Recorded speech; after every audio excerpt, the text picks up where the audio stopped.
A todos nos suena la escena, ¿verdad? El perito judicial sube al estrado, suelta un montón de jerga científica y declara con una seguridad que parece que viene del futuro. Bueno, pues la historia real del testimonio de los expertos es muchísimo más fascinante y, ojo, bastante más complicada de lo que parece en la tele. Venga, vamos a meternos de lleno en este tema. Para empezar, tenemos que viajar bastante atrás en el tiempo, a la antigua Siracusa. Allí, la sospecha de un rey sobre su nueva corona de oro acabó provocando uno de los descubrimientos científicos más famosos de la historia. Y se podría decir el primer peritaje forense del que tenemos noticia. La cosa es que el rey Herón II tenía la mosca detrás de la oreja. Pensaba que le habían dado gato por liebre con su corona, que no era de oro puro, sino que la habían mezclado con plata. El reto, para Arquímedes, era ¿cómo lo demuestro sin cargarme la corona? Y la inspiración, pues le llegó en el sitio más inesperado. La bañera, el famoso Eureka. Se dio cuenta de que podía medir el volumen de algo por el agua que desplazaba. Así que, ¿qué hizo? Comparó el agua que desplazaba la corona con la que desplazaba un trozo de oro puro del mismo peso. Y, sorpresa, la corona desplazaba más agua. Eso solo podía significar una cosa: era menos densa, así que no era oro puro. Pillado. Fue el primer gran peritaje de la historia. Y bueno, digamos que para la orfebre la cosa no acabó muy bien. Lo de Arquímedes es genial porque es un ejemplo súper claro. Un problema, un método brillante y una conclusión que no admite discusión. Pero claro, en los tribunales de hoy en día la ciencia es muchísimo más compleja y las consecuencias de que un experto se equivoque pueden ser, literalmente, devastadoras. Y es que los errores ocurren, y cuando ocurren, las consecuencias son tremendas. Fijaos en este dato del Innocence Project, una organización que se dedica a sacar de la cárcel a gente condenada por error. Pues resulta que en casi la mitad de las condenas que se han anulado gracias a pruebas de ADN, la ciencia forense defectuosa o mal aplicada fue un factor clave, un 46%. Es que es una cifra que te deja helado y que nos obliga a preguntarnos, ¿qué está pasando con la ciencia en los tribunales? Y estos errores no son simplemente despistes aislados. Muchas veces el problema es de raíz, es sistémico. Estamos hablando de cosas como la ciencia basura, que son disciplinas que parecen científicas pero no tienen una base sólida, o de métodos que se usan sin que nadie los haya validado en condiciones, o del sesgo cognitivo, que es cuando las expectativas de un analista, sin que se dé cuenta, le llevan a ver lo que quiere ver, o simplemente de testimonios que exageran lo seguras que son sus conclusiones. Esta cita de Peter Huber lo clava. La ciencia basura es como el doble malo de la ciencia de verdad. Se pone la misma bata blanca, usa palabras complicadas y aparenta ser objetiva para que se la tomen en serio en un juicio. Pero le falta lo más importante de todo: el rigor, la validación, la fiabilidad, la sustancia. Claro, con toda esta ciencia basura intentando colarse en los juicios, el sistema legal tuvo que ponerse las pilas. Hacía falta un filtro, una especie de portero en la puerta del tribunal para decidir qué es ciencia de verdad y qué es solo postureo. La pregunta era, ¿cómo separamos el grano de la paja?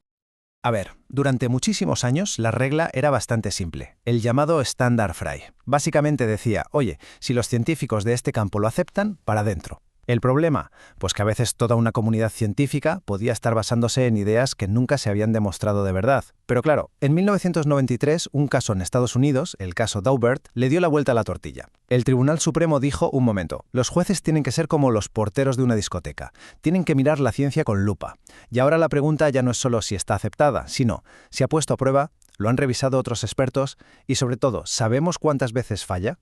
Y este punto es clave, lo de la tasa de error. Es que fue un cambio de mentalidad brutal. Por primera vez, se le exigía a las ciencias forenses que se comportaran como una ciencia de verdad. Que no solo dijeran esto coincide, sino que también dijeran y esta técnica se equivoca un X% de las veces. Esa pregunta, ¿con qué frecuencia te equivocas?, lo cambió absolutamente todo. Y si hay una disciplina que representa a la perfección este nuevo nivel de exigencia y de rigor científico, esa es el análisis de ADN. Hoy por hoy es el patrón oro, la vara con la que se miden todas las demás ciencias forenses. La gran fuerza del ADN está en su base estadística, en los números. Por un lado, podemos buscar una coincidencia directa, es decir, que el perfil genético de una muestra de la escena del crimen sea un calco del de un sospechoso. Y por otro, podemos buscar una compatibilidad, como en las pruebas de paternidad, donde lo que se miran son marcadores genéticos que se heredan. En los dos casos, el análisis se apoya en probabilidades muy rigurosas. Vale, entonces, ¿cómo explica un experto la fuerza que tiene una coincidencia de ADN? Porque no puede decir es 100% seguro. Lo que usan es una herramienta estadística que se llama ratio de verosimilitud, o RV. El RV no te dice si el acusado es culpable o no. Responde a una pregunta muy concreta. ¿Es esta prueba de ADN más probable si la dejó el acusado o si la dejó otra persona al azar? Es una manera súper objetiva de medir la potencia que tiene esa prueba en concreto. Para que se entienda, pongamos un ejemplo sencillo. Imaginemos que la única pista que tenemos del culpable es que tiene los ojos azules. Si estamos en un sitio como Finlandia, donde casi todo el mundo los tiene, esa pista no vale casi nada. Pero si estamos en México, donde muy poca gente los tiene, de repente esa misma pista se vuelve súper importante. La prueba es la misma, ojos azules, pero su fuerza, su peso en la investigación, cambia radicalmente según el contexto. Pues eso es, a grandes rasgos, lo que mide el ratio de verosimilitud. Pero ojo, que el ADN sea una ciencia súper rigurosa no la convierte en una prueba mágica infalible. Sigue dependiendo de las personas, y es vulnerable al error humano, a que se contamine una muestra o a que se interpreten mal los resultados. Y la historia que viene ahora es el ejemplo perfecto de esto. Y aquí tenemos un caso que parece sacado de una película de terror, El fantasma de Heilbronn. Imaginaos la situación.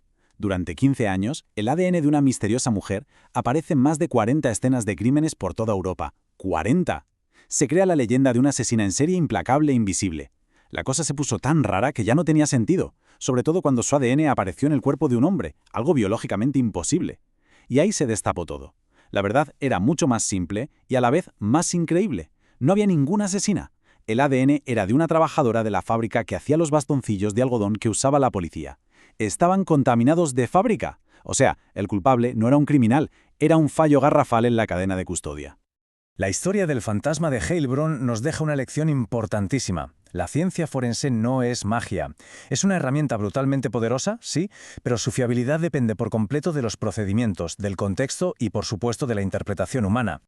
Y aquí es donde entra en juego algo que los expertos llaman el efecto CSI. Las series nos han mal acostumbrado a una ciencia forense que siempre es rapidísima, que nunca falla y que te da respuestas para todo. Pero la realidad es muy distinta. El trabajo es lento, los resultados muchas veces son ambiguos y la certeza absoluta es algo que casi nunca existe. Y claro, estas expectativas tan poco realistas pueden hacer que un jurado le dé demasiado peso a una prueba o que, al contrario, descarte una que es perfectamente válida. Muy bien, hemos viajado desde la bañera de Arquímedes hasta los laboratorios de ADN más modernos. Hemos visto aciertos increíbles y errores garrafales. Entonces, ¿con qué nos quedamos de todo esto? Quizás la idea más importante es esta. El verdadero valor de un experto en un juicio no es llegar y decir culpable o inocente. Su función es otra. Es la de coger una prueba compleja y arrojar luz sobre ella, explicar qué significa, qué fuerza tiene y, muy importante, cuáles son sus límites. Todo esto con rigor científico, claro, para que al final el juez o el jurado pueda tomar una decisión mucho más informada. Al final no se trata tanto de dar certezas, sino de aportar claridad, y esa pequeña diferencia lo es todo.